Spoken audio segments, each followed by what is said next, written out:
are miles apart.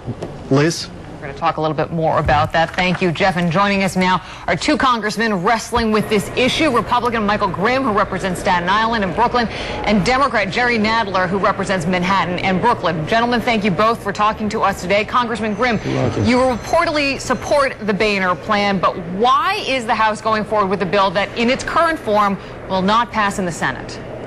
Well, again, we control the House of Representatives. We're responsible for our own votes. We can't go into any vote wondering what the Senate is going to do, what the President's going to veto. We were put here to lead, and that's what we're doing. We're leading. We've put out the Paul Ryan budget. We've put out cut, cap, and balance, and now we're putting out this Boehner plan. And this shows the world that we're willing to have something on paper, scored by the CBO, and at least allowed the entire country to evaluate whether our plan is good or bad. The Democrats have failed to put anything on paper to have anything scored by the CBO. It's called leadership. Congressman Nadler, let me get you to respond on this. What do you think about the Republicans voting on this Boehner plan when it, by all accounts, is not going to go anywhere in the Senate? It's a total waste of time, but of course it's just another step in the Republican blackmail of the entire country.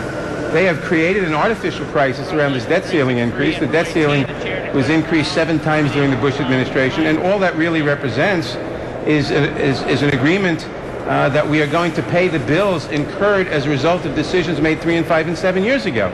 If you want to talk about what our debt should be in the future and what our tax policy should be in the future, our spending policy, that debate should be held over the budget. But instead, what the Republicans have elected to do is to create an artificial crisis by saying we're going to destroy the American economy by throwing it into default if you don't do exactly what we want.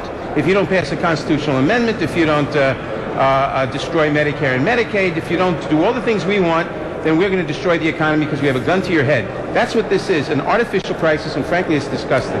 Gentlemen, as we've heard, President Obama has urged constituents to write in, to phone in, to email in. What have you been hearing from your constituents today? Well, we're hearing everything on both sides of the equation. You know, things like destroying Medicare and Medicaid. And I have a lot of respect for my colleague from New York. But that's the type of rhetoric that we don't need right now. And to say rhetoric. It is absolutely not true. The reality is that this country has a serious debt crisis.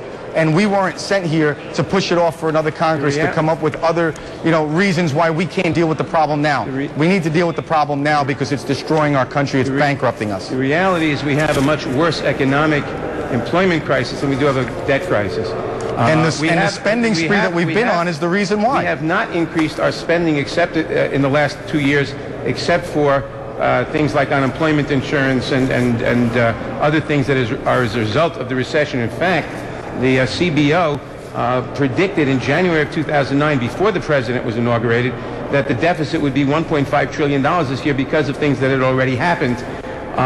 If we got unemployment down to 5%, where it was in 2007, that by itself would cut the deficit in half. Gentlemen, we have an employment problem right now. We have a medium-term debt problem, which we can deal with, but first we have to get jobs back. And as long as we keep spending money we don't have, we'll never get this economy turned around. It's very obvious that both sides, there's some wide variety here. We got a lot of ground to close.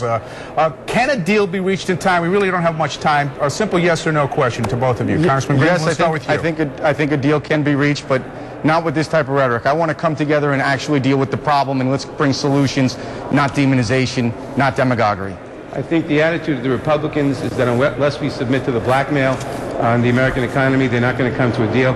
So I'm dubious that a deal will be reached. All right, gentlemen, Republican Michael Grimm, Democrat Jerry Nadler, we appreciate you both speaking with us today. Clearly a lot of work still ahead for both of you. Thank you. Thanks. Well, as this situation develops throughout the weekend, we invite you to stay with Eyewitness News and 7 Online.